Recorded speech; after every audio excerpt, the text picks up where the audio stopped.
Hello and welcome to the African Tech Roundup. This is where we round up the week's most important tech, digital and innovation news from across the African continent. My name is Andile Masugu. Thanks for listening in. Now this episode is somewhat delayed owing to the fact that I attended the IoT World Forum hosted by Cisco in London last week. And look, the week just got away. This episode will be a little different though, in that I'll be featuring snippets from two recent conversations I had. The first being with Amin Yusuf, the co-founder and CEO of the Parisian Africa-focused innovation lab Afrobytes Ventures. And the second will be with Etop Ikpe, the co-founder and CEO of the Nigerian vehicle marketplace Cars45.com. Now, Afrobytes Ventures are, of course, the force behind the upcoming Afrobytes conference happening in Paris on June the 8th and the 9th. We're, of course, honored to be one of their partners for the event. And Cars45.com has recently closed a Series A round of funding worth $5 million. So pretty good time to catch up with Etop Ikpe, and plenty of interesting things I got to chatting about with both Amin and Etop, so worth sticking around certainly. And what we'll do is jump straight into it. I'll start with sharing my chat with Amin. Now, apologies for the poor sound quality on this clip, but do take a listen. He shares quite a bit of what we can all look forward to in Paris come Afrobytes Conference 2017, as well as some of the inspiration that has gone into creating the platform and what his hopes might be for Africa's tech ecosystem. Take a listen. Amin Yusuf, welcome to the African Tech Roundup. Thank you very much, Andile. Thank you very much. It's, the Afrobytes conference about to happen just around the corner. How nervous are you feeling right now? How what? Sorry. How nervous are you right now? I think that we are nervous because we want it to be a great event. We want people to make business. We want all our speakers and attendees to get the best return on investment. So we try to design it like very, very profitable for them. And we also try to connect new people. We want you to meet new people. We want this ecosystem to grow, attract new people. And at the same time, it's so exciting. It's so fun to be in touch with those people and discuss. I can't tell you how excited I am for two reasons. Not just because I'm going to get to meet you and other amazing thought leaders from all over, not just Africa, but around the world, people who are excited about what's happening on the continent. But I get to be in Paris for the first time, and you guys have a new president. The vibe seems right, man. Yeah, and you know that this president, just for your record, when he was younger, he was in Nigeria. No way. Are you serious? He was doing a training period there. He was a trainee. I think he was something like 24 or something, and he was working there. So he's been there, actually. He knows Lagos. Oh, my word. That's right. When he was younger. That's something I totally didn't know about that. Well, I look forward to visiting Paris and certainly getting to meet you in person finally. But thank you so much for being on the show. Yes, thank you. And we're going to talk about this conference and some questions I have about it. Certainly questions I've been asked about it. People asking us, as the African Tech Roundup, why are you throwing your support behind this conference, and why a conference abroad in Europe?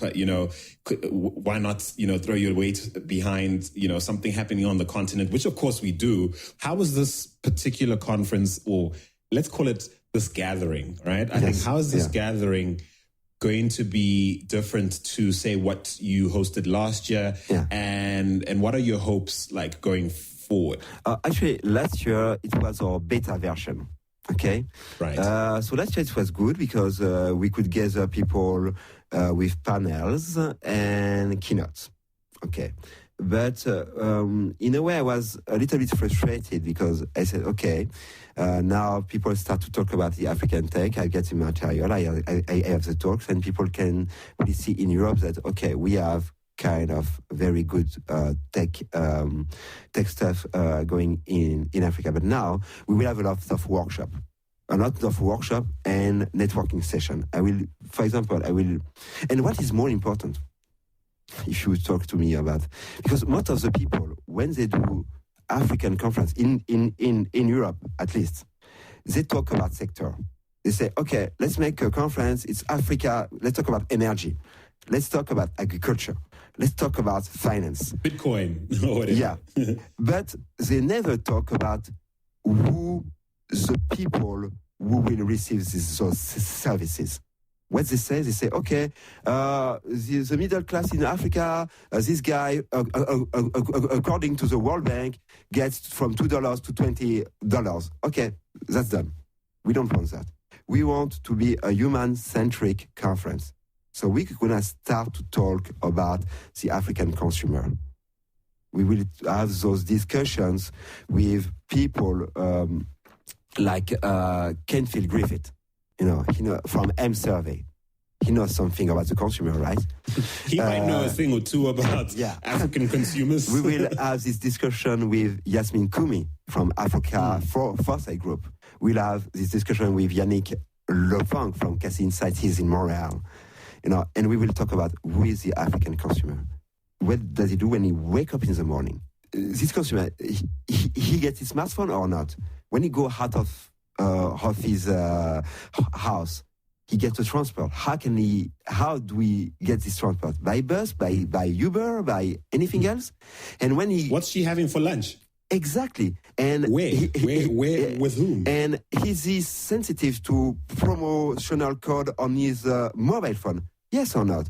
Does he start to interact in retail with his mobile phone?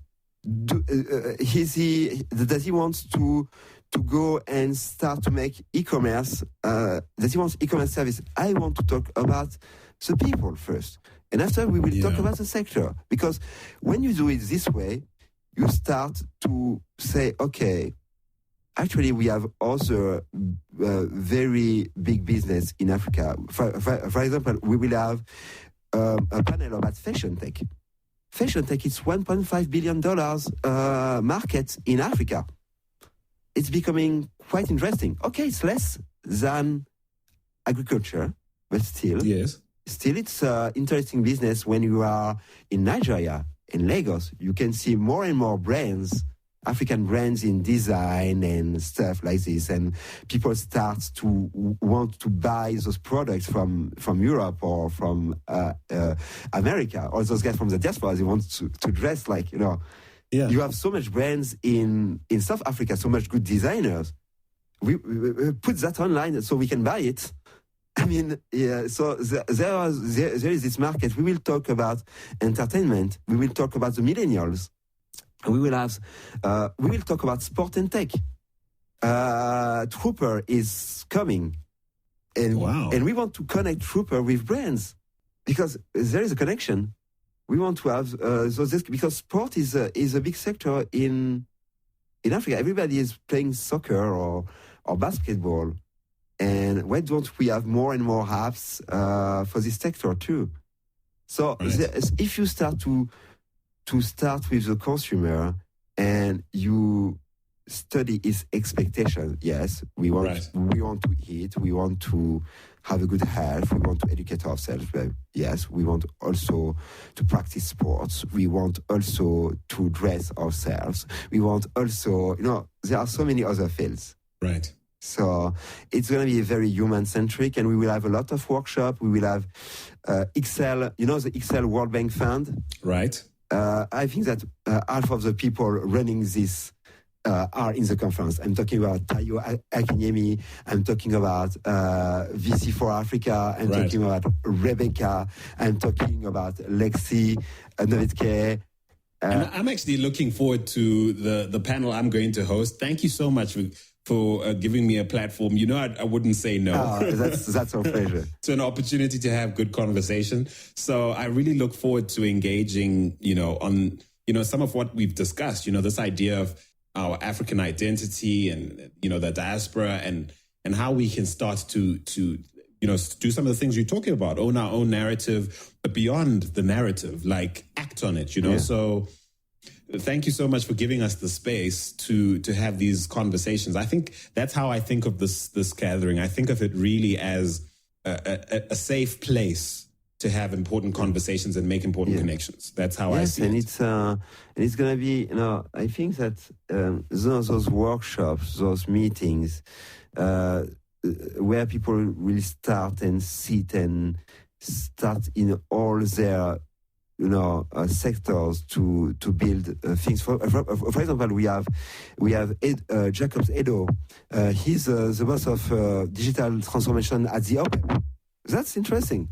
Those guys in the oil industries, they want to make their digital transformation. That's really interesting. I want to learn that.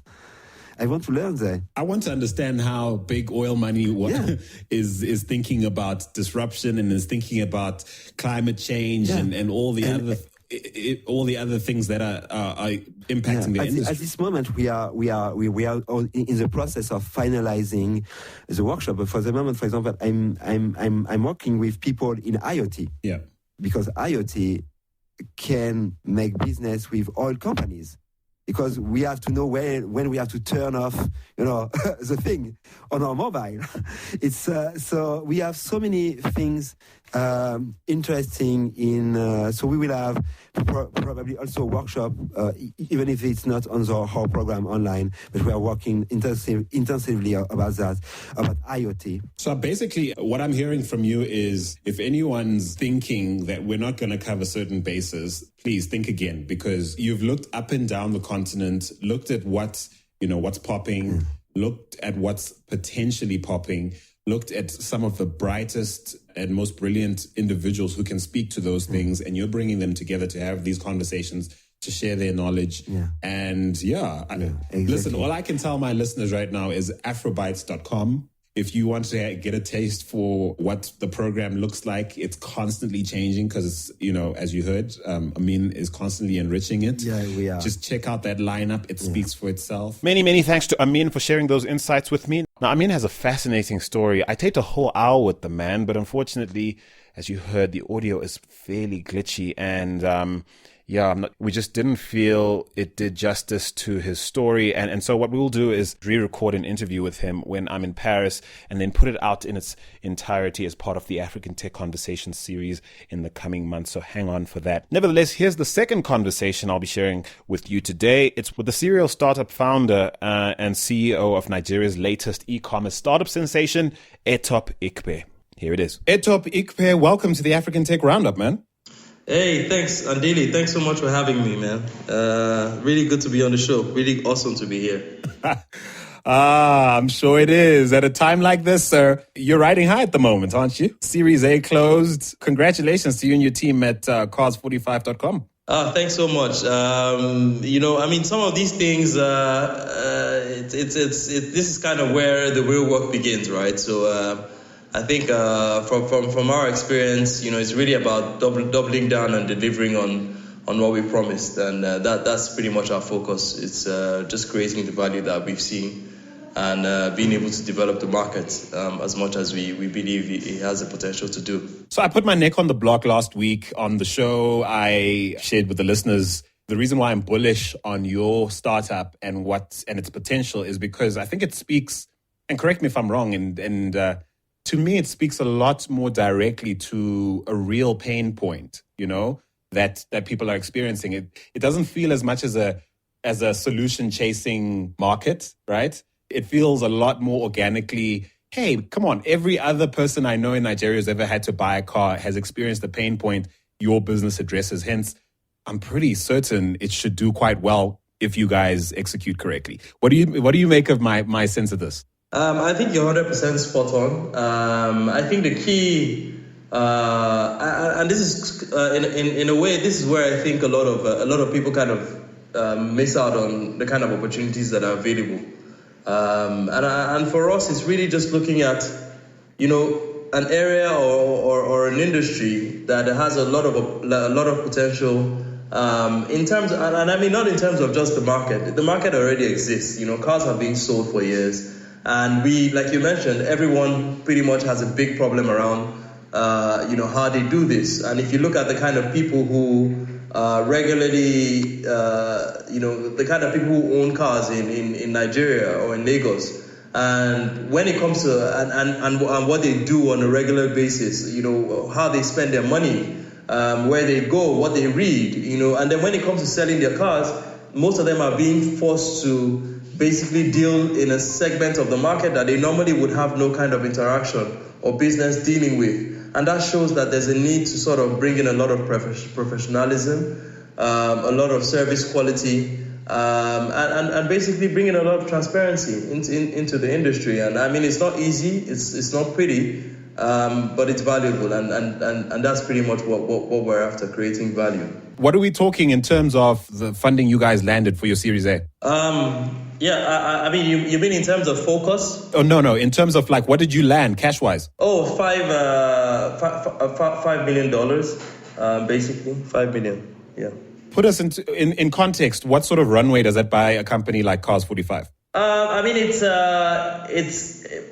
very different from various industries, but I think for us, it's anything that would basically take us to a position where we're more or less we've more or less covered, where we're in every major city in the country, we're in every major town in the country, we're a household brand and name, and our plan is to basically achieve that in the next 18 to 24 months. I think there were expectations made or generated about 5 years ago, perhaps before that, a little after that. There was a huge bullish drive towards Nigeria being the next big thing in terms of e-commerce. Certainly, it was expected to lead the market. You guys had this huge population.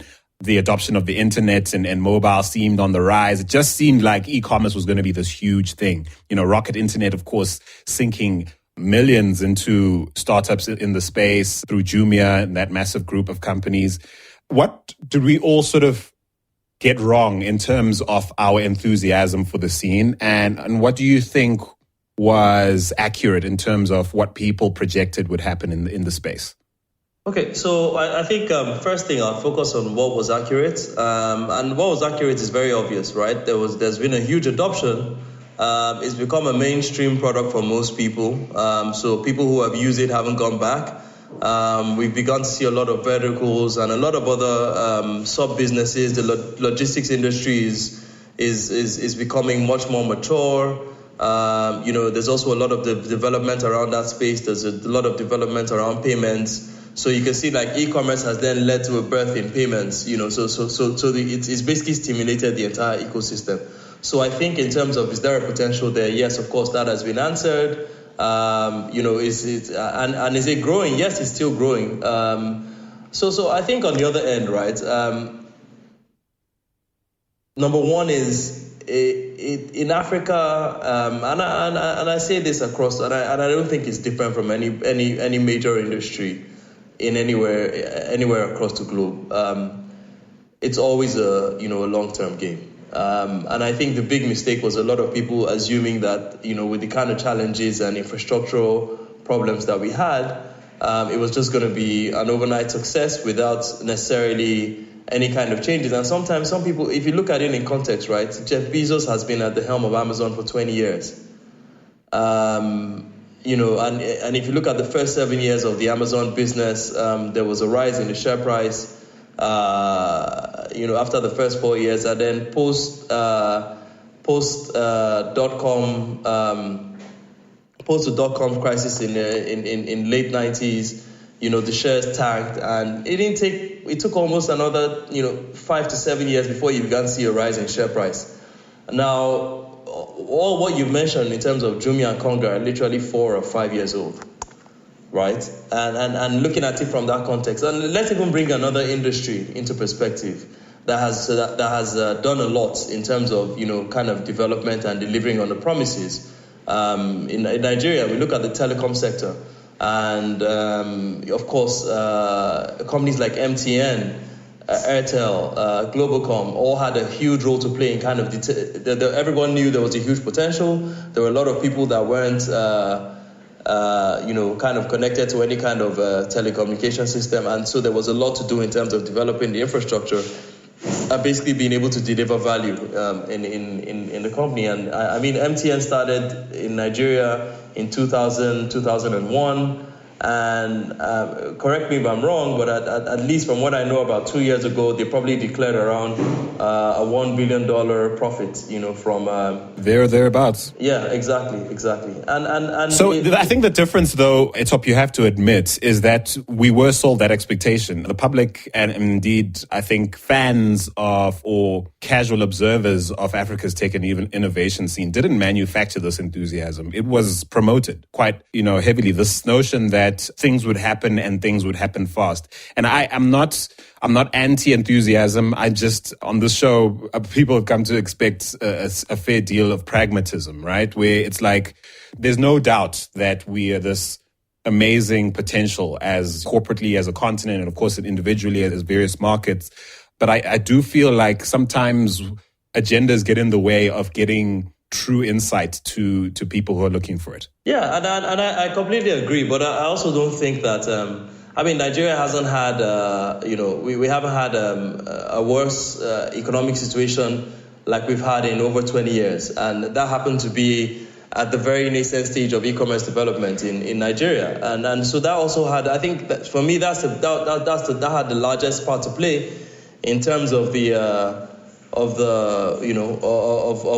decline of the perceived decline in industry. And that's basically the consumer index. There's not one industry in Nigeria that didn't see a decline over the last 2 years. That hasn't taken a hit. Yeah, everyone from the auto industry, every single business has taken a hit.